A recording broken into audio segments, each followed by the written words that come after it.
How often do you hear yourself say, I'm triggered by that person or that situation? Life is hard, so I need to pick my battles. Win some, lose some.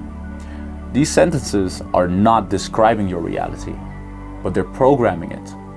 Because language subconsciously tells your nervous system if it's safe or in a battlefield. Unfortunately, a lot of people are comfortable in their own uncomfort. It's not the event that creates the situation, but it's the narrative they attached to the event, which keeps them in a certain loop.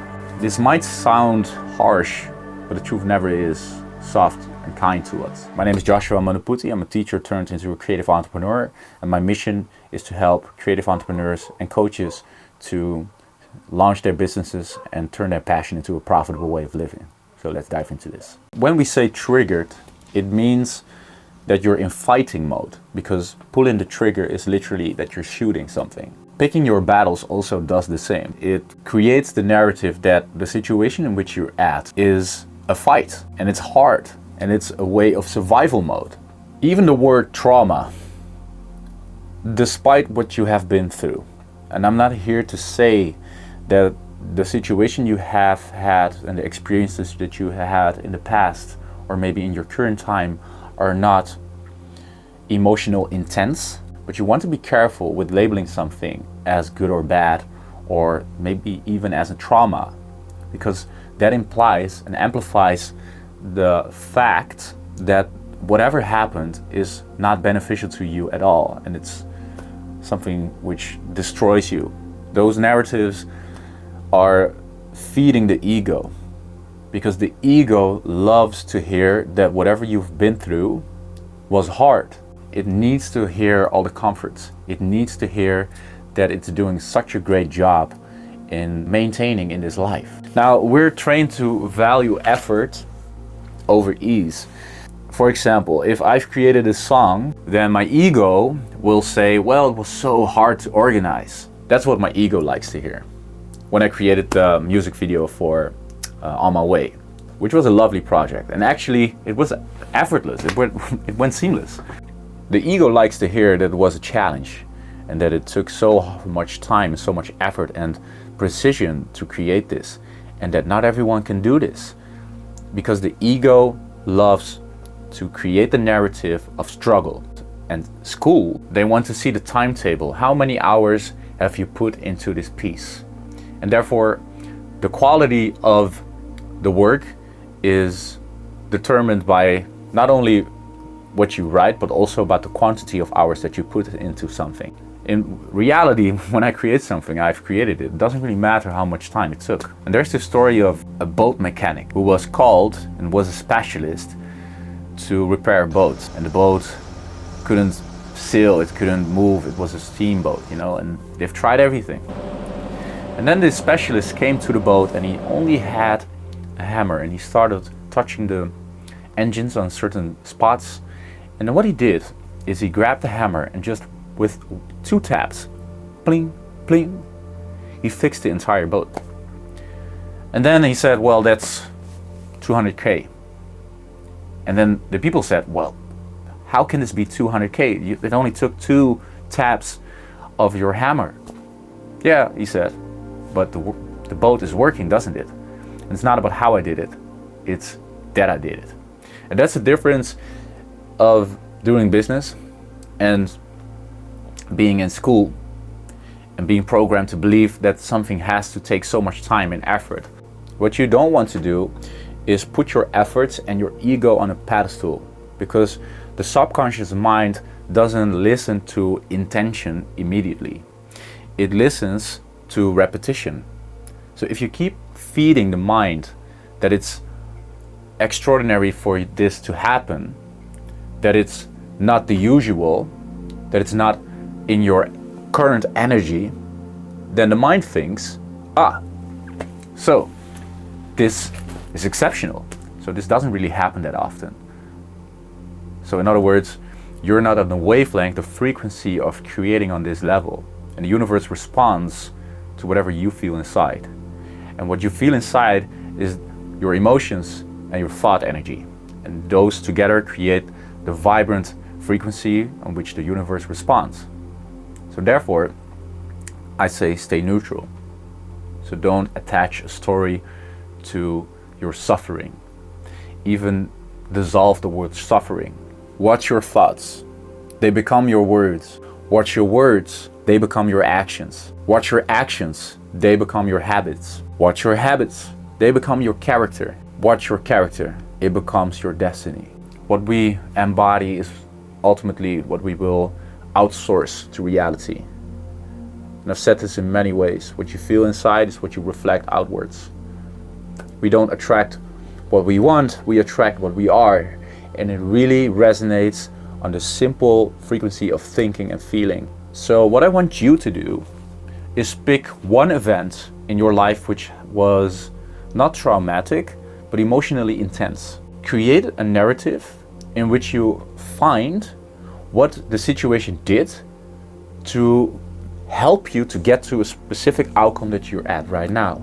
I'm not saying that you should wear a mask and act jolly and happy all the time, because that's not the goal in life. You don't want to be happy. Most people, they want to be happy, but have you ever seen someone who's happy all over the time, smiling, jolly?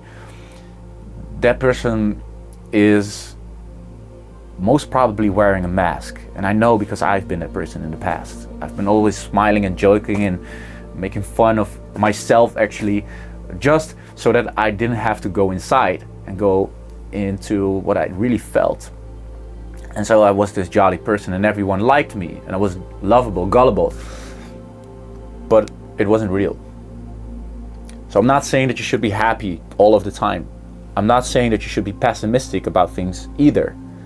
What I'm trying to teach you is that you become neutral. It's always the same symbolism. Without darkness, there couldn't be light. Without hardness, it couldn't be life. Shadows are created by light. Ends arise along with life.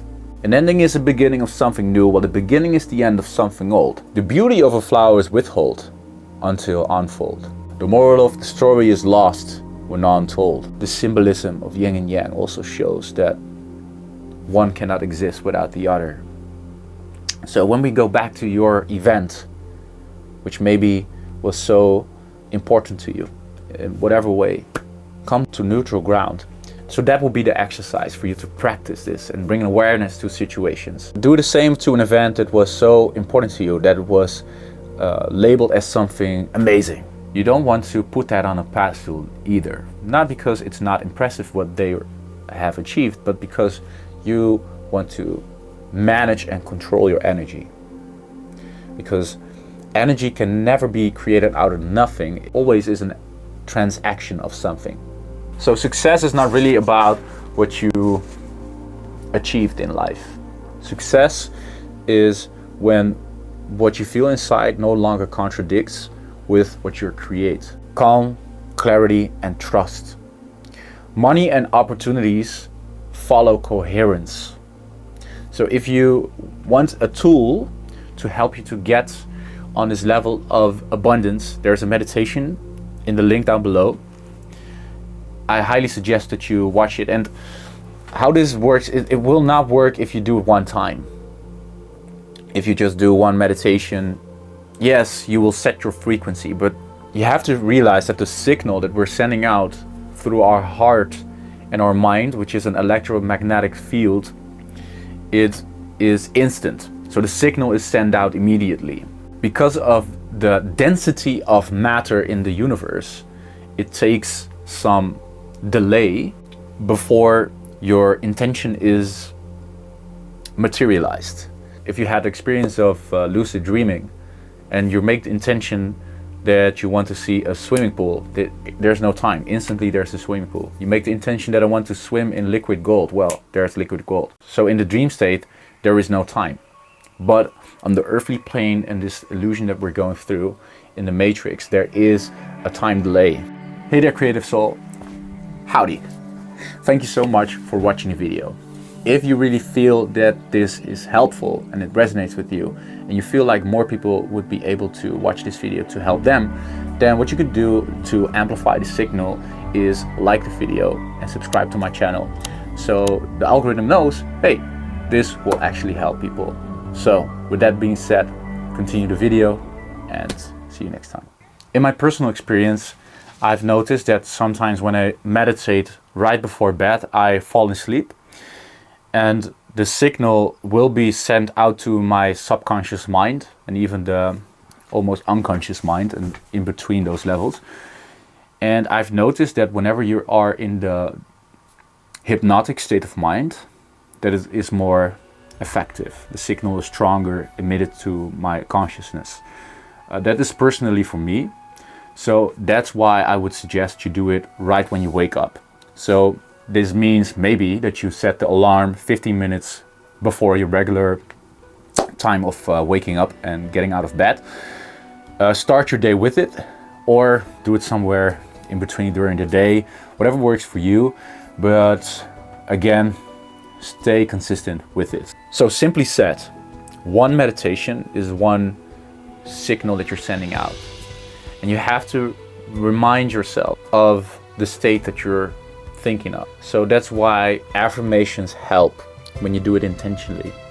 But if you just say out loud, well, I feel abundant, I'm rich, I'm wealthy, but you don't feel what you say, then the signal is not really strong. There is a signal, but it's not strong, because the electrical signal is there, but the magnetic pulse of your feelings and emotions of your heart is not there. So in order to magnify and amplify your intention throughout the day, remind yourselves. So what you could do as well is, beside the meditation, is make a background on your phone, put a text on it, and maybe say something, remind myself to be grateful, or remember the goal. It could be whatever it is to you. Keep reminding yourself. Don't be afraid that whatever you ordered into the universe will not come, because if you do that, there will be doubt. If you doubt yourself and you doubt God responding to you, then it will not happen. But you have to be able to find balance in between being persistent and continuing to send out the signal, because you want to let the universe know where to find you and how to find you. You can journal and visualize about, okay, if I am already the person who is attracting this life into my existence, what would I do? What would I think? What would I feel? What would I say? How would I speak? How would I walk? How would I breathe? If you tune into the identity of the version you need to become to live the life you desire, then life will come unto you, and it will unfold in these inexplicable, sometimes funny ways. But it takes for you to open your mind and open your heart. And next time when something happens to you, of course you can have your emotion in the current time, but as soon as possible, try to train your mind to detach yourself from the narrative. So there's no bad, good, positive, negative, right or wrong. There's just an event and your awareness of it. The obstacle is the way. Liberate your mind, become the best version of yourself. See you next transmission.